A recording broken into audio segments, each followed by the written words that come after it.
Hello ಗೆಳೆಯರಿ, ನಮ್ಮ ಲಾಯಕ್ಸ್ ಪ್ರಸ್ತುತಪಡಿಸುತ್ತಿರುವ ಕನ್ನಡದಲ್ಲಿ ದೈನಂದಿನ ಸುದ್ದಿ ವಿಶ್ಲೇಷಣೆಗೆ ತಮಗೆಲ್ಲರಿಗೂ ಸ್ವಾಗತ. ಇಂದು ನಾವು ನೋಡಲಿದ್ದೇವೆ ಜನವರಿ 3, 2026 ದಿ ಹಿಂದೂ ಪತ್ರಿಕೆಯಲ್ಲಿರ್ತಕ್ಕಂಥ ಇಂಪಾರ್ಟೆಂಟ್ ಆರ್ಟಿಕಲ್ಸ್ಗಳನ್ನು. ಇವತ್ತಿನ ಸುದ್ದಿ ವಿಶ್ಲೇಷಣೆಗೂ ಮುಂಚೆ ಇರುವಂತಹ ಅನೌನ್ಸ್ಮೆಂಟ್ ಅಂದರೆ, ನಾಳೆಯ ದಿನದಂದು ನಿಮಗೆ ಒಂದು ಸ್ಕಾಲರ್ಶಿಪ್ ಟೆಸ್ಟನ್ನು RRP ಪ್ರೋಗ್ರಾಮ್ಗೆ ಸಂಬಂಧಪಟ್ಟಂತೆ ಕಂಡಕ್ಟ್ ಮಾಡಲಿದೆ. ಈ ಒಂದು ಟೆಸ್ಟಲ್ಲಿ ನಿಮ್ಮ ಪರ್ಫಾರ್ಮೆನ್ಸ್ನ ಆಧಾರದ ಮೇಲೆ ನಿಮಗೆ ಸ್ಕಾಲರ್ಶಿಪ್ಪನ್ನು ಸಹ ಪ್ರೊವೈಡ್ ಮಾಡಲಾಗುತ್ತೆ. ಪ್ರೋಗ್ರಾಮ್ಗೆ ಸಂಬಂಧಪಟ್ಟಂಥ ಹೆಚ್ಚಿನ ಒಂದು ಮಾಹಿತಿ ನಿಮಗೇನಾದರೂ ಬೇಕಿದ್ದರೆ ಇಲ್ಲಿರುವಂತಹ ನಂಬರ್ಗೆ ಕಾಲ್ ಮಾಡಿ ಮಾಹಿತಿಯನ್ನು ಪಡೆದುಕೊಳ್ಬೋದಾಗಿದೆ. ಹಾಗಿದ್ರೆ ಇವತ್ತಿನ ನಮ್ಮ ಮೊದಲನೇ ಆರ್ಟಿಕಲ್ ಯಾವ ರೀತಿಯಾಗಿದೆ? US will come to rescue of Iranians, Trump. ಈ ಒಂದು ಇಶ್ಯೂ ನಮಗೆ GS ಪೇಪರ್ 2 ನಡೆಯಲ್ಲಿ ಇಂಟರ್ನ್ಯಾಷನಲ್ ರಿಲೇಷನ್ಗೆ ಸಂಬಂಧಪಟ್ಟಂತೆ, ಅದರಲ್ಲೂ ಗ್ಲೋಬಲ್ ಜಿಯೋಪಾಲಿಟಿಕ್ಸ್ನ ಆಧಾರದ ಮೇಲೆ ರೀಜನಲ್ ಲೆವೆಲಲ್ಲಿ ಇನ್ಸ್ಟೆಬಿಲಿಟಿ ಇರುವಂಥ ಸಂದರ್ಭದಲ್ಲಿ US ಒಂದು ರೆಸ್ಪಾನ್ಸನ್ನು ನಾವಿಲ್ಲಿ ಕಾಣ್ತಾ ಇದ್ದೀವಿ. ಸೊ ಇಲ್ಲಿ ಇರಾನಿಯನ್ಸನ್ನು ರೆಸ್ಕ್ಯೂ ಮಾಡಲಿಕ್ಕೆ US ಬರಲಿದೆ ಅನ್ನುವಂಥ ಒಂದು ಸ್ಟೇಟ್ಮೆಂಟನ್ನು ಟ್ರಂಪ್ ಅವರು ಕೊಡ್ತಾ ಇದ್ದಾರೆ. ಹೀಗಾಗಿ ಇರಾನಲ್ಲಿರ್ತಕ್ಕಂಥ ಲೀಡರ್ಸ್ಗಳು ಸ್ವಲ್ಪ ರೆಸ್ಪಾನ್ಸನ್ನು ಮಾಡಿರೋದಾಗಿ ನಾವು ನೋಡ್ತಾ ಇದ್ವಿ. ಯಾಕೆ ಈ ಒಂದು ಇಶ್ಯೂ ಕ್ರಿಯೇಟ್ ಆಗಿದೆ ಅಂತ ನಾವು ಅರ್ಥ ಮಾಡ್ಕೋಬೇಕಲ್ವಾ? ಇವಾಗ ಪ್ರಸ್ತುತವಾಗಿ ಡೊನಾಲ್ಡ್ ಟ್ರಂಪ್ ಅವರು ಒಂದು ವಾರ್ನಿಂಗನ್ನು ಕೊಡ್ತಾ ಇದ್ದಾರೆ. ಯುನೈಟೆಡ್ ಸ್ಟೇಟ್ಸ್ ಏನು ಮಾಡುತ್ತೆ, ಒಂದು ಮಿಲಿಟರಿಲಿ ಇಂಟರ್ವೆನ್ ಮಾಡಬೇಕಾಗುತ್ತೆ.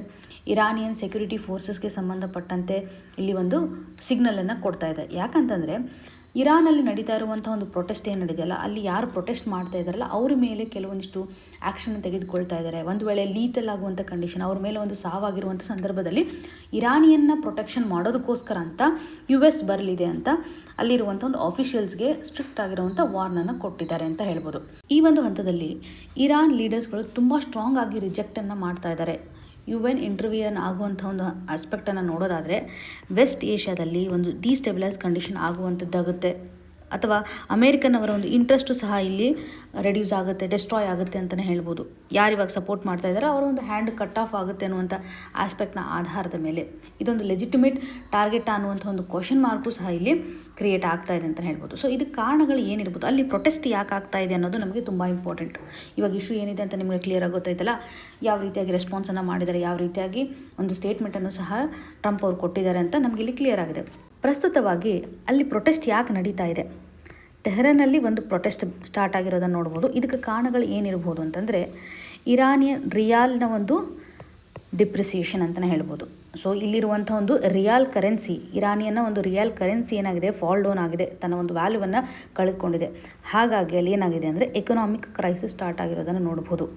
ಇದರಿಂದ ಡೆಫಿನೆಟ್ಲಿ ಇನ್ಫ್ಲೇಷನ್ ಜಾಸ್ತಿ ಆಗಿರೋದನ್ನು ಗಮನಿಸ್ಬೋದಲ್ವಾ. ಇನ್ಫ್ಲೇಷನ್ ಜಾಸ್ತಿ ಆಗಿದೆ ಅಂತಂದಾಗ ಇದು ಜನರಲ್ಲಿ ಸಾಕಷ್ಟು ದಂಗೆಯನ್ನು ಕ್ರಿಯೇಟ್ ಮಾಡುತ್ತೆ, ಎಲ್ಲ ಕಾಸ್ಟ್ಲಿ ಆಗಿಬಿಡುತ್ತೆ ಈ ಒಂದು ಸಂದರ್ಭದಲ್ಲಿ. ಹಾಗಾಗಿ ಅಲ್ಲಿ ಪ್ರೊಟೆಸ್ಟ್ಗಳು ನಡೀತಾ ಇದ್ದಾವೆ ಅಂತಲೇ ಹೇಳ್ಬೋದು. ಸೊ ಈ ಒಂದು ಹಂತದಲ್ಲಿ ಪ್ರೊಟೆಸ್ಟ್ಗೆ ಸಂಬಂಧಿಸಿದಂತೆ ಅಲ್ಲಿ ಸ್ವಲ್ಪ ಡೆಫಿನೆಟ್ಲಿ ಪ್ರೊಟೆಸ್ಟನ್ನು ಹತೋಟಿಗಿಡಲಿಕ್ಕೆ ಸರ್ಕಾರ ಕೆಲವೊಂದಿಷ್ಟು ಆ್ಯಕ್ಷನ್ಸನ್ನು ತೆಗೆದುಕೊಂಡಿರೋದನ್ನು ನೋಡ್ಬೋದು. ಬಿಕಾಸ್ ಎಕನಾಮಿಕ್ ಪ್ರೆಷರ್ನ ಮುಖಾಂತರ ಇಲ್ಲಿ ಸಾಕಷ್ಟು ಪ್ರೊಟೆಸ್ಟ್ಗಳು ನಡೀತಾ ಇದೆ ಅಂತ ಹೇಳ್ಬೋದು. ವರ್ಲ್ಡ್ ಬ್ಯಾಂಕ್ನ ಒಂದು ರಿಪೋರ್ಟ್ನ ಆಧಾರದ ಮೇಲೂ ನಾವು ಗಮನ ಹರಿಸುವಂಥದ್ದಾದರೆ ಫುಡ್ ಇನ್ಫ್ಲೇಷನನ್ನು ಮೆನ್ಷನ್ ಮಾಡಿದ್ದಾರೆ. ಫುಡ್ ಇನ್ಫ್ಲೇಷನ್ 64.2% ಇರೋದನ್ನು ನಾವು ನೋಡ್ಬೋದು. ಸೌತ್ ಸುಡಾನು ಫಸ್ಟ್ ಇದೆ ಅಂತ ಹೇಳ್ಬೋದು. ಅದಾದ ಮೇಲೆ ನೆಕ್ಸ್ಟ್ ಬರ್ತಾ ಇರೋದು ಈ ಒಂದು ಇರಾನ್ಗೆ ಸಂಬಂಧಪಟ್ಟಂತೆ ಸೆಕೆಂಡ್ ಹೈಯೆಸ್ಟ್ ಫುಡ್ ಇನ್ಫ್ಲೇಷನ್ ಇರ್ತಕ್ಕಂಥ ಆಸ್ಪೆಕ್ಟನ್ನು ನೋಡ್ತಾ ಇದ್ವಿ. ಹೈಯೆಸ್ಟ್ ಫುಡ್ ಇನ್ಫ್ಲೇಷನ್ ಇರುವಂಥದ್ದು ಸೌತ್ ಸುಡಾನಲ್ಲಿ, ನೆಕ್ಸ್ಟ್ ಬರುವಂಥದ್ದೇ ಈ ಒಂದು ಇರಾನ್ಗೆ ಸಂಬಂಧಪಟ್ಟಂತೆ. ಸೊ ಇಲ್ಲಿ US ಹಾಗೂ ಇರಾನ್ನ ಒಂದು ಪೊಸಿಷನನ್ನೇ ಗಮನ ಹರಿಸುವಂಥದ್ದಾದರೆ, ಪ್ರಸ್ತುತವಾಗಿ ಅಲ್ಲಿ ಒಂದು ಮಿಲಿಟರಿ ರಿಲೇಟೆಡ್ ಇರುವಂಥ ಕನ್ಫನ್ಸ್ಟ್ರೇಷನ್ ಡೆಫಿನೆಟ್ಲಿ ಹೆಚ್ಚಾಗಿದೆ ಅಂತಲೇ ಹೇಳ್ಬೋದು. ಇದನ್ನು ಕನೆಕ್ಟ್ ಮಾಡುವಂತೆ ಜಾಯಿಂಟ್ ಕಾಂಪ್ರಿಹೆನ್ಸಿವ್ ಪ್ಲ್ಯಾನ್ ಆಫ್ ಆ್ಯಕ್ಷನನ್ನು ನೋಡ್ಬೋದಲ್ವಾ. 2015 ಸೈನ್ ಮಾಡಿರ್ತಕ್ಕಂಥದ್ದು ಇದು ಇರಾನ್ನ ಮಧ್ಯೆ ಹಾಗೂ ಯುನೈಟೆಡ್ ಸ್ಟೇಟನ್ನು ಒಳಗೊಂಡಂತೆ P5+ ಕಂಟ್ರೀಸ್ಗಳ ಮುಖಾಂತರ ಒಂದು ಸೈನ್ ಆಗಿರೋದನ್ನು ನೋಡ್ತಾ ಇದ್ವಿ. ಯುನೈಟೆಡ್ ಸ್ಟೇಟ್ ಇರೋದಾಗಿರ್ಬೋದು, UK ಇದೆ, ಫ್ರಾನ್ಸ್ ಇರುವಂಥದ್ದು, ರಷ್ಯಾ, ಚೈನಾ ಹಾಗೂ ಜರ್ಮನನ್ನು ಒಳಗೊಂಡಂತಹ ಗ್ರೂಪ್ನ ಮುಖಾಂತರ 2015 ಜಾಯಿಂಟ್ ಕಾಂಪ್ರಿಹೆನ್ಸಿವ್ ಪ್ಲ್ಯಾನ್ ಆಫ್ ಆ್ಯಕ್ಷನ್ನ ಸೈನ್ ಮಾಡಿರೋದಾಗಿ ನಾವು ನೋಡ್ತಾ ಇದ್ವಿ. ಇದನ್ನು ಇಲ್ಲಿ ಕನೆಕ್ಟ್ ಮಾಡಲೇಬೇಕು. ಬಿಕಾಸ್ ಇರಾನ್ ಇವತ್ತು ನ್ಯೂಕ್ಲಿಯರ್ ಕೆಪಾಬಿಲಿಟೀಸನ್ನು ಎನ್ಹಾನ್ಸ್ ಮಾಡಬಾರ್ದು ಅನ್ನುವಂಥ ಒಂದು ನಿಟ್ಟಿನಲ್ಲಿ. ಸೊ ಇರಾನ್ ಒಂದು ನ್ಯೂಕ್ಲಿಯರ್ ವೆಪನ್ಸನ್ನು ಡೆವಲಪ್ ಮಾಡೋದನ್ನು ತಡೆಗಟ್ಟಬೇಕು, ಪೀಸ್ಫುಲ್ಲಾಗಿ ಒಂದು ನ್ಯೂಕ್ಲಿಯರ್ ಎನರ್ಜಿಯನ್ನು ಯುಟಿಲೈಸ್ ಮಾಡೋಕ್ಕೆ ಮಾತ್ರ ಅಲೋ ಮಾಡಬೇಕು ಅನ್ನುವಂಥ ನಿಟ್ಟಿನಲ್ಲಿ 2015 ಈ ಒಂದು ಡೀಲ್ಗೆ ಸೈನ್ ಹಾಕಿರೋದನ್ನು ನೋಡ್ತಾ ಇದ್ದೀವಿ. ಆದರೆ 2018 ಏನಾಗುತ್ತೆ ಅಂತಂದರೆ, ಡೊನಾಲ್ಡ್ ಟ್ರಂಪ್ ಅವರ ಒಂದು ನೇತೃತ್ವದಲ್ಲಿ ಈ ಗ್ರೂಪಿಂದ ಎಕ್ಸಿಟ್ ಆಗಿರೋದನ್ನು ನೋಡ್ತಾ ಇದ್ವಿ.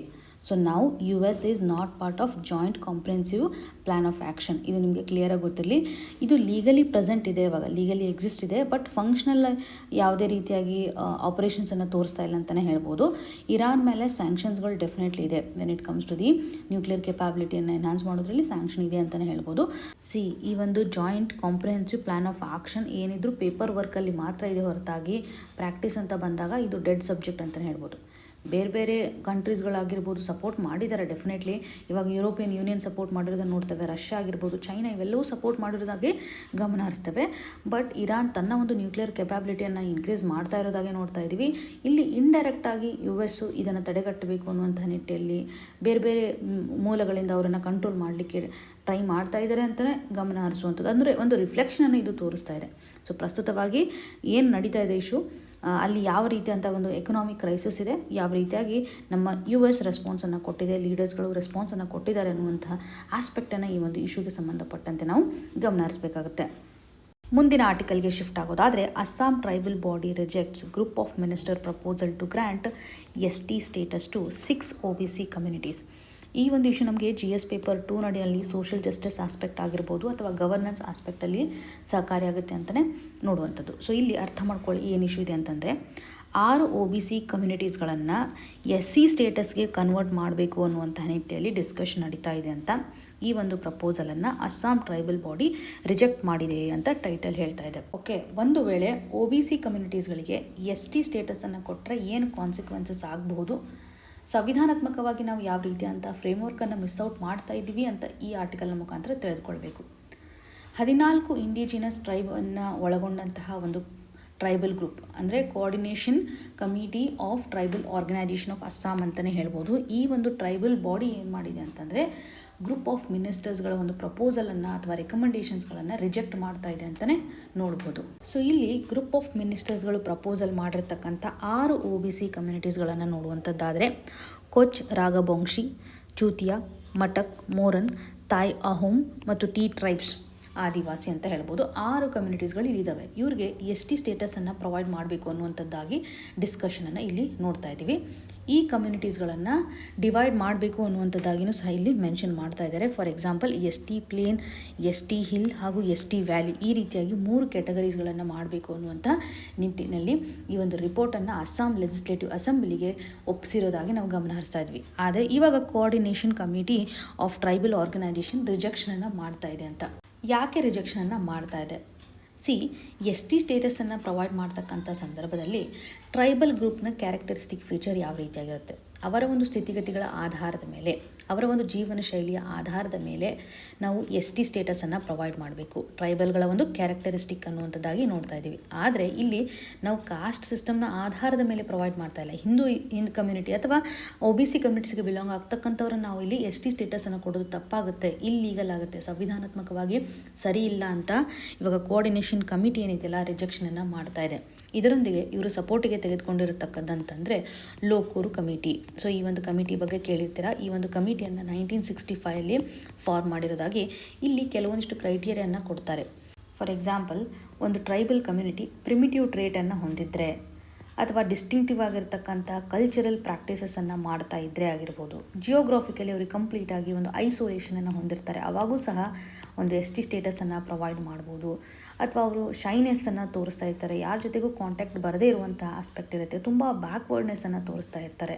ಸೊ ಈ ಎಲ್ಲ ಆಧಾರದ ಮೇಲೆ ನಾವು ಅವ್ರಿಗೆ ST ಸ್ಟೇಟಸನ್ನು ಪ್ರೊವೈಡ್ ಮಾಡ್ಬೋದು. ಟ್ರೈಬಲ್ ಗ್ರೂಪ್ ಅಂತ ಡೆಸಿಗ್ನೇಷನ್ನ ಕೊಡಲಿಕ್ಕೆ ಸಾಧ್ಯತೆ ಇದೆ. ಪ್ರಿಮಿಟಿವ್ ಆಗಿರ್ತಕ್ಕಂಥ ಒಂದು ಫೀಚರ್ಸ್ಗಳನ್ನು ಹೊಂದಿರ್ತಾರೆ, ಪ್ರಿಮಿಟಿವ್ ಟ್ರೇಟ್ ಇರುತ್ತೆ ಅಥವಾ ಡಿಸ್ಟಿಂಕ್ಟ್ ಕಲ್ಚರನ್ನು ಹೊಂದಿರುತ್ತೆ, ಜಿಯೋಗ್ರಫಿಕಲ್ ಐಸೋಲೇಷನ್ ಆಗಿರ್ಬೋದು, ಶೈನೆಸ್ ಆಗಿರ್ಬೋದು, ಬ್ಯಾಕ್ವರ್ಡ್ನೆಸ್ ಆಗಿರ್ಬೋದು, ಇವುಗಳ ಆಧಾರದ ಮೇಲೆ ನಾವು ಕನ್ಸಿಡರ್ ಮಾಡಬೇಕು ಅಂತ ಲೋಕೂರ್ ಕಮಿಟಿ ನಮಗೆ ಹೇಳ್ಕೊಡ್ತಾ ಇದೆ.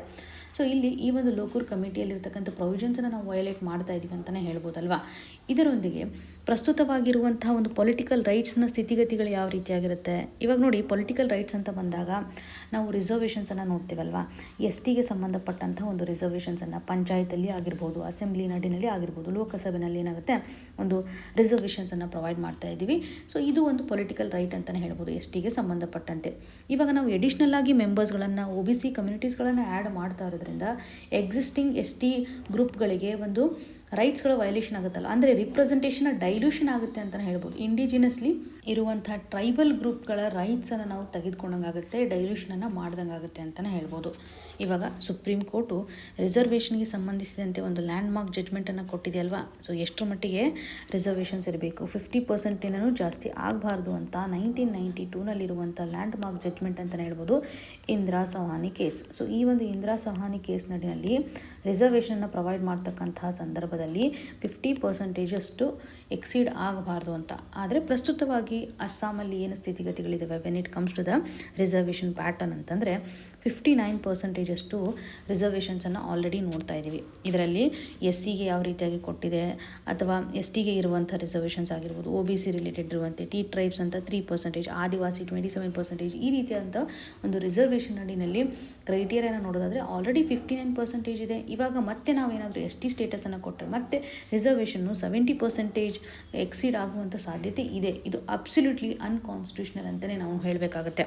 ಸೊ ಇವಾಗ ನೋಡಿ, ಪ್ರಸ್ತುತವಾಗಿ ಯಾವುದೇ ಒಂದು ಟ್ರೈಬಲ್ ಗ್ರೂಪನ್ನು ಐಡೆಂಟಿಫೈ ಮಾಡ್ತಕ್ಕಂಥ ಸಂದರ್ಭದಲ್ಲಿ ಇವಾಗ SC ಗ್ರೂಪ್ ಅಂತ ಯಾವ ರೀತಿಯಾಗಿ ಕನ್ಸಿಡರ್ ಮಾಡ್ತೀವಿ, ST ಗ್ರೂಪ್ ಅಂತ ಯಾವ ರೀತಿಯಾಗಿ ಕನ್ಸಿಡರ್ ಮಾಡ್ತೀವಿ ಅಂತಂದರೆ, SC ಅನ್ನುವಂಥ ಒಂದು ಸ್ಟೇಟಸ್ ಏನಿರುತ್ತೆ ಅಂತಂದರೆ ಕಾಸ್ಟ್ ಹೈರಾರ್ಕಿಯ ಆಧಾರದ ಮೇಲೆ ಇರುತ್ತೆ ಅಲ್ವಾ. ನಮ್ಮ ಒಂದು ಹಿಂದೂ ಕಾಸ್ಟ್ ಸಿಸ್ಟಮನ್ನು ಲಿಂಕ್ ಮಾಡೋದ್ರ ಪ್ರಕಾರ ಹೈರಾರ್ಕಿಯ ಆಧಾರದ ಮೇಲೆ ಈ ಮೊದಲು ಅವರು ಎಷ್ಟರ ಮಟ್ಟಿಗೆ ಸೋಷಿಯಲ್ ಡಿಸ್ಕ್ರಿಮಿನೇಷನನ್ನು ಅಥವಾ ಹಿಸ್ಟಾರಿಕಲಿ ಒಂದು ತಾರತಮ್ಯವನ್ನು ಫೇಸ್ ಮಾಡಿದ್ದಾರೆ ಅನ್ನುವಂಥ ನಿಟ್ಟಿನಲ್ಲಿ ಸೋಷಿಯಲ್ ಡಿಸ್ಕ್ರಿಮಿನೇಷನ್ ಆಧಾರದ ಮೇಲೆ SC ಸ್ಟೇಟಸನ್ನು ಪ್ರೊವೈಡ್ ಮಾಡೋದಾಗಿ ನೋಡ್ತಾ ಇದ್ವಿ. When it comes to the ST part ಅಲ್ವಾ, ಟ್ರೈಬಲ್ ಐಡೆಂಟಿಟಿಯ ಆಧಾರದ ಮೇಲೆ ಶೆಡ್ಯೂಲ್ಡ್ ಟ್ರೈಬ್ ಸ್ಟೇಟಸನ್ನು ಹೊಂದ್ತಾರೆ. ಡಿಸ್ಟಿಂಕ್ಟಿವ್ ಆಗಿರ್ತಕ್ಕಂಥ ಒಂದು ಕಲ್ಚರಲ್ ಪ್ರಾಕ್ಟೀಸ್ ಆಗಿರ್ಬೋದು, ಐಸೋಲೇಷನ್ ಆಗಿರ್ಬೋದು, ಟ್ರೆಡಿಷನ್ಸ್ ಆಗಿರ್ಬೋದು, ಇದರ ಆಧಾರದ ಮೇಲೆ ಶೆಡ್ಯೂಲ್ಡ್ ಟ್ರೈಬ್ಸ್ನ ಒಂದು ಡೆಸಿಗ್ನೇಷನನ್ನು ಪ್ರೊವೈಡ್ ಮಾಡಲಾಗುತ್ತೆ. ಇದು ಇಂಪಾರ್ಟೆಂಟ್. ನಮಗೆ SC ಅಂತ ಯಾವ ರೀತಿಯಾಗಿ ಕನ್ಸಿಡರ್ ಮಾಡ್ತೀವಿ, ST ಅಂತ ಯಾವ ರೀತಿಯಾಗಿ ನಾವು ಕನ್ಸಿಡರ್ ಮಾಡ್ತಾ ಇದ್ದೀವಿ, ಸಂವಿಧಾನಾತ್ಮಕವಾಗಿರ್ತಕ್ಕಂಥ ಒಂದು ಫ್ರೇಮ್ವರ್ಕನ್ನು ನಾವಿಲ್ಲಿ ಗಮನ ಹರಿಸಲೇಬೇಕಾಗುತ್ತೆ. ಹಾಗೂ ಲೋಕೂರ್ ಕಮಿಟಿಯ ರೆಕಮೆಂಡೇಷನ್ ಆಧಾರದ ಮೇಲೆ coordination committee of tribal organisation of Assam ರಿಜೆಕ್ಷನನ್ನು ಮಾಡ್ತಾ ಇದೆ. ಕ್ರೈಟೇರಿಯಾ ಏನಿದೆ ಅನ್ನೋದು ಸಹ ನಮಗಿಲ್ಲಿ ಕ್ಲಿಯರಾಗಿ ಬೇಕಾಗುತ್ತೆ. ಮುಂದಿನ ಆರ್ಟಿಕಲ್ಗೆ ಶಿಫ್ಟ್ ಆಗೋದಾದರೆ, centre direct CX to check Grok misuse in morphing images. ಈ ಒಂದು ಇಶ್ಯೂ ನಮಗೆ GS ಪೇಪರ್ 2 ನಡೆಯಲ್ಲಿ ರೈಟ್ಸ್ ಬೇಸ್ಡ್ ಆಸ್ಪೆಕ್ಟ್ ಆಗಿರ್ಬೋದು, ಪ್ರೈವಸಿ ವೈಲೇಷನ್ಸ್ ಆಗಿರ್ಬೋದು. GS ಪೇಪರ್ 3 ಅಂತ ಬಂದಾಗ ಸೋಷಿಯಲ್ ಮೀಡಿಯಾ ರಿಲೇಟೆಡ್ ಇರತಕ್ಕಂಥ ಚಾಲೆಂಜಸ್ಗಳು, ಇಶ್ಯೂಸ್ಗಳು ಏನಿದೆ ಅಂತ ನಾವು ಕನೆಕ್ಟ್ ಮಾಡ್ಬೋದು. ಆರ್ಟಿಕಲ್ನ ಕಂಟೆಕ್ಸ್ಟನ್ನು ನೋಡೋದಾದರೆ, ಪ್ರಸ್ತುತವಾಗಿ ministry of electronics and information technology ಇವಾಗ X ಪ್ಲ್ಯಾಟ್ಫಾರ್ಮ್ಗೆ ಒಂದು ಡೈರೆಕ್ಷನನ್ನು ನೀಡ್ತಾ ಇದೆ. ಸೊ X ಬೇಸ್ಡ್ ಇರತಕ್ಕಂಥ ಒಂದು ಗ್ರಾಕ್ ಚಾಟ್ ಬೋಟ್. ಸೊ ಇಲ್ಲಿ ಒಂದು ಅಲಿಗೇಷನ್ಸನ್ನು ಹಾಕ್ತಾ ಇದ್ದಾರೆ. ಆರ್ಟಿಫಿಷಿಯಲ್ ಇಂಟೆಲಿಜೆನ್ಸನ್ನು ಒಳಗೊಂಡಿರ್ತಕ್ಕಂಥ ಈ ಒಂದು ಚಾಟ್ ಬೋಟ್ ಗ್ರೋಕಿಂದ ಸಾಕಷ್ಟು ಮಿಸ್ಯೂಸ್ ಆಗ್ತಾ ಇದೆ. ಈ ಒಂದು ಹಂತದಲ್ಲಿ ಸರಿಯಾದಂತಹ ಗವರ್ನೆನ್ಸನ್ನು ಮಾಡಬೇಕು, ರಿವ್ಯೂ ಮಾಡಬೇಕು ಅನ್ನುವಂಥದ್ದಾಗಿ ministry of electronics and information technology ಇವಾಗ ಡೈರೆಕ್ಷನನ್ನು ನೀಡ್ತಾ ಇದೆ ಅಂತ ಹೇಳ್ಬೋದು. ಈ ಒಂದು ಗ್ರೂಪ್ ಚಾಟ್ ಬೋಟ್ನಿಂದ ಏನು ಮಿಸ್ಯೂಸ್ ಆಗಿದೆ, ಯಾವ ರೀತಿ ಅಂತ ಎಕ್ಸಾಕ್ಟ್ ಅಲಿಗೇಷನ್ ಇದೆ ಅಂತಂದರೆ, ಮಹಿಳೆಯರ ಇಮೇಜಸನ್ನು ಹಾಕೋದ್ರ ಮುಖಾಂತರ ಅಲ್ಲಿ ಅನ್ಡ್ರೆಸ್ ಅನ್ನುವಂಥ ಒಂದು ಆಪ್ಷನ್ನ ಕೊಡ್ತಾರೆ. ಕ್ಲಾತನ್ನು ಅಲ್ಟರ್ ಮಾಡುವಂತಹ ಒಂದು ಫೋಟೋನ ಕ್ರಿಯೇಟ್ ಮಾಡ್ತಾರೆ. ಇವುಗಳಿಂದ ಒಂದು ಪ್ರೈವಸಿ ವೈಲೇಷನ್ ಆಗುತ್ತೆ ಅಂತ ಹೇಳ್ಬೋದು. ಇದು ತುಂಬ ರಾಂಗ್ ಇಂಟೆನ್ಷನನ್ನೇ ತೋರಿಸುತ್ತೆ. ಸೊ ಫೇಕ್ ಅಕೌಂಟ್ಗಳನ್ನು ಸಹ ಕ್ರಿಯೇಟ್ ಮಾಡಿರೋದಾಗಿ ನೋಡ್ತಾ ಇದ್ದೀವಿ. ಇಲ್ಲಿ ಒಟ್ಟಾರೆಯಾಗಿ ಮಿಸ್ಯೂಸ್ ಆ್ಯಕ್ಟಿವಿಟೀಸ್ಗಳು ಈ ಒಂದು ಪ್ಲ್ಯಾಟ್ಫಾರ್ಮ್ನ ಮುಖಾಂತರ, ಗ್ರೂಪ್ ಚಾಟ್ ಬೋಟ್ನ ಮುಖಾಂತರ ನಡೀತಾ ಇದೆ ಅಂತ ಹೇಳ್ಬೋದು. ಈ ಒಂದು ಆರ್ಟಿಫಿಷಿಯಲ್ ಇಂಟೆಲಿಜೆನ್ಸಲ್ಲಿ ಫಿಲ್ಟ್ರೇಷನ್ಸ್ಗಳನ್ನು ಹಾಕದೇ ಇರುವಂಥ ಆಸ್ಪೆಕ್ಟನ್ನು ನೋಡ್ತಾ ಇದ್ದೀವಿ. ಸೊ ಇಲ್ಲಿ ಯಾವ ರೀತಿಯಾದಂಥ ಒಂದು ರಿವ್ಯೂವನ್ನು ಮಾಡಬೇಕಾಗಿದೆ, X ಪ್ಲ್ಯಾಟ್ಫಾರ್ಮ್ ಇವಾಗ ಒಂದು ರಿವ್ಯೂವನ್ನು ಮಾಡಬೇಕಾಗಿದೆ. ಟೆಕ್ನಿಕಲ್ ಸೇಫ್ ಗಾರ್ಡ್ಸನ್ನು ತರುವಂಥದ್ದಾಗಲಿ, ಸೊ ಕಂಟೆಂಟ್ ಮಾಡ್ರೇಷನ್ ಮಾಡುವಂಥ ಸಂದರ್ಭದಲ್ಲಿ ಸರಿಯಾದಂಥ ಒಂದು ಪ್ರೊಸೀಜರನ್ನು ಕೊಡಬೇಕು. ಇದಕ್ಕೆ ಸಂಬಂಧಪಟ್ಟಂಥ ಗವರ್ನೆನ್ಸನ್ನು ಸಹ ಇಲ್ಲಿ ತರಬೇಕು. ಒಂದು ಮೆಕ್ಯಾನಿಸಮ್ಗೆ ಕಂಪೈಲೆನ್ಸ್ ಆಗಿರ್ತಕ್ಕಂಥ ಆಸ್ಪೆಕ್ಟನ್ನು ತರಬೇಕು ಅಂತ. ಬಿಕಾಸ್ ಇಲ್ಲಿ ನೋಡಿ, ಒಬ್ಬ ಮಹಿಳೆಗೆ ಸಂಬಂಧಪಟ್ಟಂತೆ ಪ್ರೈವಸಿ ವೈಲೇಷನ್ ಇಲ್ಲಿ ಆಗ್ತಾ ಇದೆ ಅಲ್ವಾ. ಸೊ ಆಪ್ಸಿನ್ಗಳು ಸರ್ಕ್ಯುಲೇಟ್ ಆಗಿರುವಂಥ ಸಂದರ್ಭದಲ್ಲಿ ಇದು ಫ್ಯೂಚರಿಸ್ಟಿಕಲಿ ತುಂಬ ಹಾರ್ಮ್ ಮಾಡುವಂಥ ಸಾಧ್ಯತೆ ಇರುತ್ತೆ ಅಲ್ವಾ.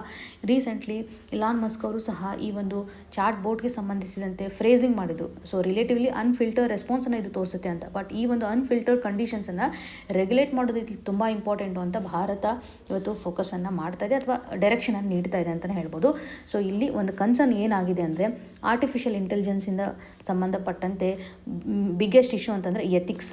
ಸೊ ಇಲ್ಲಿ ಆರ್ಟಿಫಿಷಿಯಲ್ ಇಂಟೆಲಿಜೆನ್ಸ್ಗೆ ಸಂಬಂಧಿಸಿದಂಥ ಎಥಿಕಲ್ ಕ್ವಶನನ್ನು ಕ್ರಿಯೇಟ್ ಮಾಡ್ತಾ ಇದೆ. ಮಹಿಳೆಯರ ಒಂದು ಡಿಗ್ನಿಟಿಗೆ ಸಂಬಂಧಪಟ್ಟಂಥ ಕ್ವಶನ್ ಇಲ್ಲಿ ಕ್ರಿಯೇಟ್ ಆಗುತ್ತೆ. ಬಿಕಾಸ್ ಸೇಫ್ಟಿಯ ಆಧಾರದ ಮೇಲೂ ಸಹ ನಾವಿಲ್ಲಿ ಕನೆಕ್ಟ್ ಮಾಡುವಂಥದ್ದು. ಡೀಪ್ ಫೇಕ್ ಕಂಡೀಷನ್ಸನ್ನು ನೋಡ್ತಾ ಇದ್ದೀವಿ, ಇಮೇಜಸ್ಗಳು ಮಾರ್ಫ್ ಆಗ್ತಾ ಇರೋದನ್ನು ನೋಡ್ತಾ ಇದ್ದೀವಿ. ಇದರಿಂದ ಅಬ್ಯೂಸಿವ್ ಆ್ಯಕ್ಟಿವಿಟೀಸ್ಗಳು ಕ್ರಿಯೇಟ್ ಆಗ್ತಾ ಇದೆ. ಸೊ ಹಾಗಾಗಿ ನಮ್ಮ ದೇಶದಲ್ಲಿ ಅದರಲ್ಲೂ ಈ ಒಂದು IT ರೂಲ್ಸಲ್ಲಿ ಮೆನ್ಷನ್ ಮಾಡಿರೋ ಪ್ರಕಾರ ಆಬ್ಸಿನ್ ಕಂಟೆಂಟನ್ನು ರೆಗ್ಯುಲೇಷನ್ ಮಾಡೋದನ್ನು ನೋಡ್ತೇವೆ ಅಲ್ವಾ. IT ರೂಲ್ಸ್ 2021 ನಡಿನಲ್ಲಿ ಒಂದು ಆಬ್ಸಿನ್ ಕಂಟೆಂಟನ್ನು ರೆಗ್ಯುಲೇಟ್ ಮಾಡೋದಾಗಲಿ ಅಥವಾ ಮಿಸ್ಯೂಸ್ ಮಾಡಿರುವಂಥ ಸಂದರ್ಭದಲ್ಲಿ ಒಂದು ಚಾರ್ಜಸನ್ನು ಹಾಕುವಂಥದ್ದಾಗಲಿ, ಸೇಫ್ಟಿ ಅಥವಾ ಅಕೌಂಟಬಿಲಿಟಿಗೆ ಸಂಬಂಧಪಟ್ಟಂತೆ IT ರೂಲ್ಸ್ ನಡೆಯಲ್ಲಿ ಗಮನ ಹರಿಸುವಂಥದ್ದಾಗಿ ನಮ್ಮ ಒಂದು ಪ್ಲ್ಯಾಟ್ಫಾರ್ಮ್ನ ಆಧಾರದ ಮೇಲೆ. ಸೊ ಇವಾಗ ಇದು ಇಂಪಾರ್ಟೆಂಟ್ ಆಗಿದೆ. ಇಲ್ಲಿ ಕನ್ಸರ್ನ್ಸ್ಗಳು ಕ್ರಿಯೇಟ್ ಆಗಿದೆ ಅಂತ ಹೇಳ್ಬೋದು. ಆರ್ಟಿಫಿಷಿಯಲ್ ಇಂಟೆಲಿಜೆನ್ಸ್ ಒಂದು ಎಥಿಕ್ಸ್ ಆಗಿರ್ಬೋದು, ವುಮೆನ್ಸ್ ಡಿಗ್ನಿಟಿಗೆ ಸಂಬಂಧಪಟ್ಟಂತೆ ಡೀಪ್ ಫೇಕ್ ಆಸ್ಪೆಕ್ಟ್ ಆಗಿರ್ಬೋದು, ಮಾರ್ಫಿಂಗ್ ಕಂಡೀಷನ್ ಒಂದು ಕ್ವಶನ್ ಇಲ್ಲಿ ಕ್ರಿಯೇಟ್ ಆಗಿದೆ ಅಂತ. ಭಾರತ ಯಾವ ರೀತಿಯಾಗಿ ರಿಕಗ್ನೈಷನ್ನ ಮಾಡ್ತಾ ಇದೆ, ಲೆಟ್ ಸಿ ಎಕ್ಸ್ ಪ್ಲ್ಯಾಟ್ಫಾರ್ಮ್ ಯಾವ ರೀತಿ ಅಂತ ಒಂದು ರಿಪ್ಲೈನ ಕೊಡುತ್ತೆ ಅಂತ. ಪ್ರಸ್ತುತವಾಗಿ ಇದೊಂದು ಅಪ್ಡೇಷನ್ ಆಗಿ ಅದರಲ್ಲೂ ಟೆಕ್ನಾಲಜಿ ಆಸ್ಪೆಕ್ಟ್ನ ಆಧಾರದ ಮೇಲೆ ಏನೇನು ಚಾಲೆಂಜಸ್ ಇರುತ್ತೆ ಅನ್ನುವಂಥದ್ದಲ್ಲಿ ನಾವು ಇದನ್ನು ಕನೆಕ್ಟ್ ಮಾಡ್ಬೋದು. ಇನ್ನು ಮುಂದಿನ ಆರ್ಟಿಕಲ್ಗೆ ಶಿಫ್ಟ್ ಆಗೋದಾದರೆ export promotion mission government unveils 2 more credit linked plans. ಈ ಒಂದು ಇಶ್ಯೂ ನಮಗೆ GS ಪೇಪರ್ 3 ನಡೆಯಲ್ಲಿ ಎಕ್ಸ್ಟರ್ನಲ್ ಸೆಕ್ಟರ್ಗೆ ಸಂಬಂಧಪಟ್ಟಂತೆ MSMEಸ್ಗೆ ಸಂಬಂಧಪಟ್ಟಂಥ ಒಂದು ಸಪೋರ್ಟ್ನ ಆಧಾರದ ಮೇಲೆ ಕನೆಕ್ಟ್ ಮಾಡ್ಬೋದು. ಇವಾಗ ministry of commerce and industry recently 2 credit linked ಸ್ಕೀಮ್ಸ್ಗೆ ಸಂಬಂಧಪಟ್ಟಂತೆ ಫೋಕಸನ್ನು ಮಾಡ್ತಾ ಇದೆ ಅಂತಲೇ ಗಮನ ಹರಿಸ್ಬೋದು. ಎಕ್ಸ್ಪೋರ್ಟನ್ನು ಪ್ರಮೋಷನ್ ಮಾಡುವಂಥ ಹಂತದಲ್ಲಿ ಎಕ್ಸ್ಪೋರ್ಟ್ ಪ್ರಮೋಷನ್ ಮಿಷನ್ ನಮಗೆ ಪ್ರಿಲಿಮ್ಸ್ ಪರ್ಸ್ಪೆಕ್ಟಿವಲ್ಲಿ ಇಂಪಾರ್ಟೆಂಟ್ಲಿ ಬೇಕಾಗುತ್ತೆ. ಪ್ರಸ್ತುತವಾಗಿ ಈ ಒಂದು ಯೋಜನೆಗೆ ಸಂಬಂಧಪಟ್ಟಂಥ ಒಂದು ಔಟ್ಲೇ ಎಷ್ಟು ಮಟ್ಟಿಗಿದೆ ಅಂದರೆ 5,181 ಕೋಟಿಗಳಷ್ಟು ಅಲೋಕೇಟ್ ಮಾಡ್ತಾ ಇದ್ದಾರೆ. ನೆಕ್ಸ್ಟ್ 6 ಇಯರ್ಸ್ನನ್ನು ಖರ್ಚು ಮಾಡಬೇಕು ಅಂತ 2030-31 ತನೂ ಟೈಮ್ ಲೈನನ್ನು ಹಾಕ್ಕೊಂಡಿದ್ದಾರೆ. 2 ಸ್ಕೀಮ್ಸ್ಗಳು ಸಹ ಇವತ್ತು ನಿರ್ಯಾತ್ ಪ್ರೋತ್ಸಾಹನ್ ಯೋಜನೆ ನಡಿನಲ್ಲಿ ಅಥವಾ ಕ್ಯಾಟಗರಿನಲ್ಲಿ ಕಂಡುಬರುತ್ತೆ. ಎಕ್ಸ್ಪೋರ್ಟ್ ಇನ್ಸೆಂಟಿವ್ ಸಪೋರ್ಟ್ ಅಂತಲೇ ನಾವು ಇಲ್ಲಿ ಹೇಳ್ಬೋದು. ಸೊ 2 ಯೋಜನೆಗಳು ಯಾವ್ಯಾವ ಇದ್ದಾವೆ, ಈ 2 ಯೋಜನೆಯನ್ನು ನೋಡುವಂಥದ್ದಾದರೆ ಇಂಟ್ರೆಸ್ಟ್ ಸಬ್ವೆನ್ಷನನ್ನು ಇಲ್ಲಿ ಸಪೋರ್ಟ್ ಮಾಡ್ತಾ ಇದ್ದಾರೆ. ಸೊ ಇಲ್ಲಿ ಯಾವುದೇ ಒಂದು ಸಾಲವನ್ನು ತೆಗೆದುಕೊಂಡಿರ್ತಕ್ಕಂಥ ಸಂದರ್ಭದಲ್ಲಿ ಸ್ವಲ್ಪ ಇಂಟ್ರೆಸ್ಟ್ ಪೇಮೆಂಟನ್ನು ಮಾಡ್ತಾ ಇರ್ತಾರಲ್ಲ, ಆ ಒಂದು ಇಂಟ್ರೆಸ್ಟ್ ಪೇಮೆಂಟ್ ನಡೆಯಲ್ಲಿ ಕನ್ಸೆಷನನ್ನು ಕೊಡುವಂಥದ್ದು ಇಂಟ್ರೆಸ್ಟ್ ಸಬ್ವೆನ್ಷನ್ ಸ್ಕೀಮ್ ಅಂತಲೇ ಹೇಳ್ಬೋದು. ಸೊ ಈ ಒಂದು ಯೋಜನೆಯ ಮೇಜರ್ ಆಬ್ಜೆಕ್ಟಿವ್ ಅಂತಂದರೆ ಎಕ್ಸ್ಪೋರ್ಟ್ಗೆ ಬೇಕಾಗುವಂತಹ ಒಂದು ಫೈನಾನ್ಸ್ ಸಿಗ್ತಾ ಇದೆ, ಲೋ ಕಾಸ್ಟಲ್ಲಿ ಫೈನಾನ್ಸ್ ಸಿಗ್ತಾ ಇದೆ. ಇದರಲ್ಲಿ 2 ರೀತಿಯಾದಂಥ ಕವರೇಜ್ ಇದೆ. ಪ್ರೀ ಶಿಪ್ಮೆಂಟ್ ಕ್ರೆಡಿಟ್ ಅಂತ ಗಮನ ಹರಿಸ್ಬೋದು, ಎಕ್ಸ್ಪೋರ್ಟ್ ಮಾಡೋಕ್ಕಿಂತ ಮುಂಚೆ. ಪೋಸ್ಟ್ ಶಿಪ್ಮೆಂಟ್ ಕ್ರೆಡಿಟ್ ಅಂತಂದರೆ ಎಕ್ಸ್ಪೋರ್ಟ್ ಆದಮೇಲೆ ಪ್ರೊವೈಡ್ ಮಾಡುವಂಥದ್ದು. ಇದು ಜನರಲಿ MSME ಎಕ್ಸ್ಪೋರ್ಟರ್ಗೆ ಸಪೋರ್ಟನ್ನು ಮಾಡ್ತಾ ಇದೆ. ಇದರಲ್ಲಿರುವಂಥ ಬೆನಿಫಿಷರೀಸ್ ಅಂತಂದರೆ MSMEs ಎಕ್ಸ್ಪೋರ್ಟರ್ಸ್ಗಳು ಅಂತಲೇ ಹೇಳ್ಬೋದು. ಇದರಿಂದಾಗಿ ಅವರಿಗೆ ಒಂದು ಲಿಕ್ವಿಡಿಟಿ ಸಿಗುತ್ತೆ ಅಂತಲೇ ಹೇಳ್ಬೋದು, ಕಾಂಪಿಟೇಟಿವ್ನೆಸ್ ಎನ್ಹಾನ್ಸ್ ಆಗುತ್ತೆ ಅಂತ ಹೇಳ್ಬೋದು. ಅವ್ರಿಗೆ ಸಪೋರ್ಟ್ ಮಾಡ್ತಾ ಇರೋದ್ರಿಂದ ಗ್ಲೋಬಲ್ ವ್ಯಾಲ್ಯೂ ಚೈನಲ್ಲೂ ಸಹ ನಮ್ಮ ಭಾರತ ಸಪೋರ್ಟ್ ಮಾಡ್ದಂಗಾಗುತ್ತೆ. ಎಕ್ಸ್ಪೋರ್ಟನ್ನು ನಾವು ಜಾಸ್ತಿ ಮಾಡಲಿಕ್ಕೆ ಸಾಧ್ಯತೆ ಇದೆ ಅಂತ ಗಮನ ಹರಿಸುವಂಥದ್ದು. ಕ್ರೆಡಿಟನ್ನು ಎಕ್ಸ್ಟೆನ್ಷನ್ ಮಾಡ್ತಾರೆ ಆ್ಯಸ್ ಪರ್ ದಿ RBI ಯಲ್ಲಿರುವಂಥ ಒಂದು ಡೈರೆಕ್ಷನ್ನ ಆಧಾರದ ಮೇಲೆ ಅಂತಲೇ ನಾವಿಲ್ಲಿ ನೋಡ್ತಾ ಇದ್ದೀವಿ. ಇನ್ನು ಕೋಲಾಟ್ರಲ್ ಸಪೋರ್ಟ್ ಫಾರ್ ಎಕ್ಸ್ಪೋರ್ಟ್ ಕ್ರೆಡಿಟ್ ಅನ್ನುವಂಥದ್ದಾಗಿ 2ನೇ ಯೋಜನೆ. 1ನೇ ಯೋಜನೆಯಲ್ಲಿ ಇಂಟ್ರೆಸ್ಟ್ ಸಬ್ವೆನ್ಷನ್ ಅಂತ ನೋಡ್ತಾ ಇದ್ದೀವಿ. ಇನ್ನು 2ನೇದಂತಂದರೆ ಕೋಲಾಟ್ರಲ್ ಸಪೋರ್ಟ್ ಫಾರ್ ಎಕ್ಸ್ಪೋರ್ಟ್ ಕ್ರೆಡಿಟ್ ಅನ್ನುವಂಥದ್ದಾಗಿ, ಅಂದರೆ ನಾವು ಯಾವುದೇ ರೀತಿಯಾಗಿ ಸಾಲವನ್ನು ತೆಗೆದುಕೊಳ್ಳುವಂಥ ಸಂದರ್ಭದಲ್ಲಿ ಸ್ವಲ್ಪ ಕೋಲ್ಯಾಟ್ರಲನ್ನು ಪ್ರೊವೈಡ್ ಮಾಡಬೇಕಲ್ವಾ. ಆ ಕೋಲ್ಯಾಟ್ರಲ್ ಇಲ್ಲದೇ ಇದ್ರೂ ಸಹ, ಸಫಿಷಿಯೆಂಟ್ ಆಗಿರುವಂಥ ಕೋಲ್ಯಾಟ್ರಲ್ ಇಲ್ಲ ಅಂತಂದ್ರೂ ಸಹ ಎಕ್ಸ್ಪೋರ್ಟರ್ಗೆ ಬೇಕಾಗುವಂಥ ಒಂದು ಕ್ರೆಡಿಟ್ ಎಕ್ಸೆಸ್ಸನ್ನು ಅಥವಾ ಲೋನನ್ನು ಪ್ರೊವೈಡ್ ಮಾಡಲಿಕ್ಕೆ ಮುಂದಾಗಿರುವಂಥ ಒಂದು ಯೋಜನೆ ಅಂತ ಹೇಳ್ಬೋದು. ಇಲ್ಲಿ ಇಂಪ್ಲಿಮೆಂಟ್ ಮಾಡ್ತಕ್ಕಂಥ ಯೋಜನೆ importantly credit guarantee fund trust for micro and small enterprises. ಇದು ಇಂಪಾರ್ಟೆಂಟು. ಇಲ್ಲಿ ಒಂದು ನೇಚರ್ ಯಾವ ರೀತಿಯಾಗಿದೆ ಅಂತಂದರೆ ಎಕ್ಸ್ಪೋರ್ಟನ್ನು ನಾವು ಹೆಚ್ಚು ಬೂಸ್ಟ್ ಮಾಡಲಿಕ್ಕೆ ಎಕ್ಸ್ಪೋರ್ಟ್ ಲಿಂಕ್ಡ್ ವರ್ಕಿಂಗ್ ಕ್ಯಾಪಿಟಲ್ ಲೋನ್ಸನ್ನು ಪ್ರೊವೈಡ್ ಮಾಡುವಂಥ ಹಂತದಲ್ಲಿ ಈ ಒಂದು ಯೋಜನೆ ಸಹಕಾರಿ ಆಗ್ತಾ ಇದೆ ಅಂತ. ಇಲ್ಲಿನೂ ಸಹ MSMEಸ್ಗಳಿಗೆ ಬೇಕಾಗುವಂಥ ಒಂದು ಸಪೋರ್ಟನ್ನು ಕೊಡ್ತಾ ಇದ್ದೀವಿ. ಹಾಗೂ MSMEs ಎಕ್ಸ್ಪೋರ್ಟರ್ಸ್ ನಡಿನಲ್ಲಿ ಗ್ಯಾರಂಟೀಡ್ ಆಗಿರುವಂಥ ಒಂದು ಕವರೇಜನ್ನು ಇಲ್ಲಿ ಪ್ರೊವೈಡ್ ಮಾಡ್ತಾ ಇದ್ದಾರೆ. ಮೈಕ್ರೋ ಆ್ಯಂಡ್ ಸ್ಮಾಲ್ ಎಕ್ಸ್ಪೋರ್ಟರ್ಸ್ಗೆ ಅಪ್ ಟು 85% ಗ್ಯಾರಂಟಿ ಕಂಡೀಷನ್ ಇರುವಂಥದ್ದು, ಮೀಡಿಯಂ ಎಕ್ಸ್ಪೋರ್ಟರ್ಸ್ಗೆ 65% ಗ್ಯಾರಂಟಿ ಕಂಡೀಷನನ್ನು ಕೊಡ್ತಾ ಇದ್ದಾರೆ. ಅಷ್ಟು ಮಟ್ಟಿಗೆ ಸೆಕ್ಟರ್ ವೈಸ್ ಸ್ಪೆಸಿಫಿಕೇಷನನ್ನು ಕಾಣ್ಬೋದು. ಸೊ ಇದರಿಂದ ಏನಾಗುತ್ತೆ ಅಂದರೆ ಒಂದು ಲಿಕ್ವಿಡಿಟಿ ಡೆಫಿನೆಟ್ಲಿ ಸಿಗುತ್ತೆ ಅಂತ ನಾವು ಆಲ್ರೆಡಿ ನೋಡಿದ್ವಿ. ಇದರಿಂದ ಏಸ್ ಆಫ್ ಡೂಯಿಂಗ್ ಬಿಸ್ನೆಸ್ಸು ಸಹ ಕನೆಕ್ಟ್ ಆಗ್ಬೋದು. ಈಸಿಯಾಗಿ ಅವರು ಬಿಸ್ನೆಸ್ಸನ್ನು ಮಾಡಲಿಕ್ಕೆ ಬೇಕಾಗುವಂತಹ ಪ್ಲ್ಯಾಟ್ಫಾರ್ಮ್ ಸಿಗುತ್ತವೆ. ಹಾಗೂ ಆತ್ಮನಿರ್ಭರ ಭಾರತ್ಗೆ ಸಂಬಂಧಪಟ್ಟಂಥ ಒಂದು ಬೂಸ್ಟ್ ಆಗುತ್ತೆ. ಆತ್ಮನಿರ್ಭರ ಭಾರತವನ್ನು ನಾವು ಪ್ರಮೋಟ್ ಮಾಡ್ದಂಗೆ ಆಗುತ್ತಲ್ವ. ಇನ್ನು ಗ್ಲೋಬಲ್ ಲೆವೆಲಲ್ಲಿರುವಂಥ ಒಂದು ಸಪ್ಲೈ ಚೈನ್ಗೆ ಇಂಟಿಗ್ರೇಷನನ್ನು ಮಾಡಲಿಕ್ಕೆ ಸಾಧ್ಯತೆ ಇದೆ. ಭಾರತ ಇವತ್ತು ಎಕ್ಸ್ಪೋರ್ಟನ್ನು ಮಾಡೋದ್ರ ಮುಖಾಂತರ ತನ್ನ ಒಂದು ಗ್ರೋತನ್ನು ಅಚೀವ್ ಮಾಡಲಿಕ್ಕೆ ಸಾಧ್ಯತೆ ಇದೆ. ನಮ್ಮ ಒಂದು ಗ್ರೋತ್ ಸ್ಟ್ರಾಟಜಿ ಇವತ್ತು ಎಕ್ಸ್ಪೋರ್ಟ್ ಮೇಲೆ ಡಿಪೆಂಡ್ ಆಗಿದೆ. ಹಾಗಾಗಿ ಭಾರತ ಇವತ್ತು MSMEಸ್ಗೆ ಬೇಕಾಗ್ತಕ್ಕಂಥ ಒಂದು ಸಪೋರ್ಟನ್ನು ಕೊಡ್ತಾ ಇದೆ, ಎಕ್ಸ್ಪೋರ್ಟನ್ನು ಬೂಸ್ಟ್ ಮಾಡ್ತಾ ಇದೆ ಅನ್ನುವಂಥ ಒಂದು ಕ್ಲಾರಿಟಿ. ಈ 2 ಇನಿಷಿಯೇಟಿವ್ಸ್ಗಳು ನಮಗೆ ತುಂಬ ಇಂಪಾರ್ಟೆಂಟ್. 2 ಸ್ಕೀಮ್ಸ್ಗಳ ಮೇಲೆ ಪ್ರಿಲಿಮ್ಸಲ್ಲಿ ನಾವು ಕ್ವಶನ್ಸ್ಗಳನ್ನು ಎಕ್ಸ್ಪೆಕ್ಟ್ ಮಾಡ್ಬೋದಾಗಿದೆ. ಮುಂದಿನ ಆರ್ಟಿಕಲ್ಗೆ ಶಿಫ್ಟ್ ಆಗೋದಾದರೆ transforming a waste ridden urban India. ಈ ಒಂದು ಇಶ್ಯೂ ನಮಗೆ GS ಪೇಪರ್ 2 ಹಾಗೂ GS ಪೇಪರ್ 3ಯಲ್ಲಿ ಸಹಕಾರಿಯಾಗುತ್ತೆ ಅಂತ ಹೇಳ್ಬೋದು. ಗವರ್ನೆನ್ಸ್ ಪಾರ್ಟ್ ಆಗಿರ್ಬೋದು ಅಥವಾ ಅರ್ಬನೈಸೇಷನ್ಗೆ ಸಂಬಂಧಪಟ್ಟಂತಹ ಒಂದು ಚಾಲೆಂಜಸ್ಗಳು ಯಾವ ರೀತಿಯಾಗಿದೆ, ಅದರಲ್ಲೂ ವೇಸ್ಟ್ ರಿಲೇಟೆಡ್ ಇರುವಂತೆ ಮ್ಯಾನೇಜ್ಮೆಂಟ್ ಯಾವ ರೀತಿಯಾಗಿ ಮಾಡ್ತಾ ಇದೀವಿ, ಪೊಲ್ಯೂಷನ್ ಆಸ್ಪೆಕ್ಟ್, ಕ್ಲೈಮೇಟ್ ಚೇಂಜ್, ಈ ರೀತಿಯಾದಂಥ ಇಶ್ಯೂಗಳನ್ನು ಇಲ್ಲಿ ಹೋಲಿಸ್ಟಿಕ್ ಆಗಿ ಕವರ್ ಮಾಡಿದ್ದಾರೆ. ಇಲ್ಲಿ ಭಾರತದಲ್ಲಿರುವಂತಹ ಒಂದು ಅರ್ಬನ್ ಏರಿಯಾದಲ್ಲಿ ವೇಸ್ಟ್ ಮ್ಯಾನೇಜ್ಮೆಂಟ್ ಮಾಡೋದು ಸಾಕಷ್ಟು ಚಾಲೆಂಜಸನ್ನು ನೋಡ್ತಾ ಇದ್ದೀವಿ ಅಲ್ವಾ. ಸರ್ಕಾರನೂ ಸಹ ಸಾಕಷ್ಟು ಇನಿಷಿಯೇಟಿವ್ಸ್ಗಳನ್ನು ತರ್ತಾ ಇದ್ದಾರೆ. ಆಥರ್ ಅವರು ಗ್ಲೋಬಲ್ ಲೆವೆಲ್ನ ಒಂದು ಕಂಟೆಕ್ಸ್ಟನ್ನು ಅಡ್ರೆಸ್ ಮಾಡೋದ್ರ ಮುಖಾಂತರ ವೇಸ್ಟ್ ಆ್ಯಂಡ್ ಕ್ಲೈಮೇಟ್ ಚೇಂಜ್ಗೆ ಸಂಬಂಧಪಟ್ಟಂತೆ ಅದರಲ್ಲೂ COP30ನಲ್ಲಿ ಮಾಡಿರುವಂಥ ಒಂದು ಡಿಸ್ಕಷನ್, COP30 ಎಲ್ಲಿ ಕಮೆಂಟ್ಸ್ ಆಗಿತ್ತು ಅನ್ನೋದನ್ನು ಕಮೆಂಟ್ ಸೆಕ್ಷನಲ್ಲಿ ಮೆನ್ಷನ್ ಮಾಡಿ. COP30ನಲ್ಲಿ ಮಾಡಿರುವಂಥ ಒಂದು ಡಿಸ್ಕಸ್ನ ಆಧಾರದ ಮೇಲೆ, ಅಲ್ಲಿರುವಂಥ ಒಂದು ಕ್ಲೈಮೇಟ್ ಆ್ಯಕ್ಷನ್ ಆಧಾರದ ಮೇಲೆ ನೋ ಆರ್ಗ್ಯಾನಿಕ್ ವೇಸ್ಟ್ ಅನ್ನುವಂಥ ಒಂದು ಇನಿಷಿಯೇಟಿವನ್ನು ತೆಗೆದುಕೊಂಡಿರುವಂಥದ್ದು. ನೋ ಆರ್ಗ್ಯಾನಿಕ್ ವೇಸ್ಟ್ ಅನ್ನುವಂಥದ್ದಾಗಿ NOW ಅಂತ ಶಾರ್ಟ್ ಫಾರ್ಮಲ್ಲಿ ಹೇಳುವಂಥದ್ದು, ನೋ ಆರ್ಗ್ಯಾನಿಕ್ ವೇಸ್ಟ್. ಇಲ್ಲಿ ಮೀಥೇನ್ ಎಮಿಷನನ್ನು ಕಂಟ್ರೋಲ್ ಮಾಡಬೇಕು, ಮೀಥೇನಿಂದ ಆಗ್ತಾ ಇರುವಂಥ ಒಂದು ಪ್ರಾಬ್ಲಮನ್ನು ಕಡಿಮೆ ಮಾಡಬೇಕು ಅನ್ನುವಂಥ ಇನಿಷಿಯೇಟಿವನ್ನು ಇಲ್ಲಿ ತೆಗೆದುಕೊಂಡಿದ್ದಾರೆ.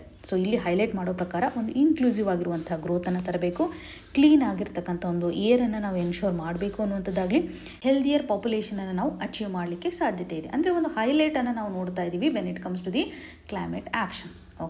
ಈ ಒಂದು ಇಶ್ಯೂಗೆ ಸಂಬಂಧಪಟ್ಟಂತೆ ಭಾರತ ಈಗ COP26 ಮಾಡಿರುವಂಥ ಪ್ರಪೋಸಲನ್ನು ಸಹ ಆಥರ್ ಅವರು ಎಂಫಸಿಸ್ ಮಾಡ್ತಾ ಇದ್ದಾರೆ. 2021ರಲ್ಲಿ ಗ್ಲಾಸ್ಗೋನಲ್ಲಿ ನಡೆದಿರ್ತಕ್ಕಂತಹ COP26 ಭಾರತದ ಒಂದು ಮಿಷನನ್ನು ಪ್ರಪೋಸ್ ಮಾಡಿರುವಂಥದ್ದು, ಇಂಟ್ರೊಡ್ಯೂಸ್ ಮಾಡಿರುವಂಥ ಇಂಪಾರ್ಟೆಂಟ್ ಮಿಷನ್ ಅಂತಂದರೆ ಮಿಷನ್ ಲೈಫ್. ಇದು ಇಂಪಾರ್ಟೆಂಟ್ ಲೈಫ್ ಸ್ಟೈಲ್ನ ಆಧಾರದ ಮೇಲೆ ನಾವು ಸಸ್ಟೈನಬಲ್ ಎನ್ವಿರಾನ್ಮೆಂಟನ್ನು ತರಬೇಕು ಅನ್ನುವಂಥ ನಿಟ್ಟಿನಲ್ಲಿ, ಜೊತೆಗೆ ಸರ್ಕ್ಯುಲರ್ ಎಕಾನಮಿಯನ್ನು ಸಹ ಬೂಸ್ಟ್ ಮಾಡಬೇಕು, ರೀಸೈಕ್ಲಿಂಗ್ ಆಸ್ಪೆಕ್ಟ್ನ ಆಧಾರದ ಮೇಲೆ ಭಾರತ ಗ್ಲೋಬಲ್ ಲೆವೆಲಲ್ಲಿ ಅಡ್ರೆಸ್ ಮಾಡುವುದಾಗಿ ಸಹ ನಾವು ನೋಡ್ತಾ ಇದ್ದೀವಿ. ಹಾಗೂ ಭಾರತದಲ್ಲಿರುವಂಥ ಅರ್ಬನ್ ಚಾಲೆಂಜಸನ್ನು ನೋಡೋದಾದರೆ ರ್ಯಾಪಿಡ್ ಅರ್ಬನೈಸೇಷನ್ ಆಗ್ತಾ ಇದೆ ಅಲ್ವಾ. ಇವತ್ತು ಸಿಟೀಸ್ಗಳು ಬೆಳೀತಾ ಇರೋದನ್ನೇ ನೋಡ್ತಾ ಇದ್ದೀವಿ. ಇದು ಯಾವುದೇ ರೀತಿಯಾಗಿ ರಿವರ್ಸ್ ಆಗ್ತಾ ಇಲ್ಲ, ಇರ್ರಿವರ್ಸಿಬಲ್ ಕಂಡೀಷನನ್ನು ಕಾಣ್ತಾ ಇರೋದು. ಹಾಗಿದ್ರೆ ಬೇಸಿಕ್ ಚಾಲೆಂಜಸ್ಗಳು ಏನಿದೆ, ಸಾಲಿಡ್ ವೇಸ್ಟ್ ಮ್ಯಾನೇಜ್ಮೆಂಟ್ಗೆ ಸಂಬಂಧಪಟ್ಟಂಥ ಚಾಲೆಂಜನ್ನು ಪ್ರತಿಯೊಂದು ಅರ್ಬನ್ ಇವಾಗ ಫೇಸ್ ಮಾಡ್ತಾ ಇರೋದನ್ನು ನೋಡ್ತಾ ಇದ್ದೀವಿ. ಇನ್ನು ಕ್ಲೀನ್ಲಿನೆಸ್, ಪೊಲ್ಯೂಷನ್ಗೆ ಸಂಬಂಧಪಟ್ಟಂಥ ಇಂಡಿಕೇಟರ್ಸನ್ನು ಸಾಕಷ್ಟು ಸಿಟೀಸ್ಗಳಲ್ಲಿ ಐಡೆಂಟಿಫೈ ಮಾಡಿದಾಗ ಪುವರ್ ಪರ್ಫಾರ್ಮೆನ್ಸನ್ನು ನೋಡ್ತಾ ಇದ್ದೀವಿ.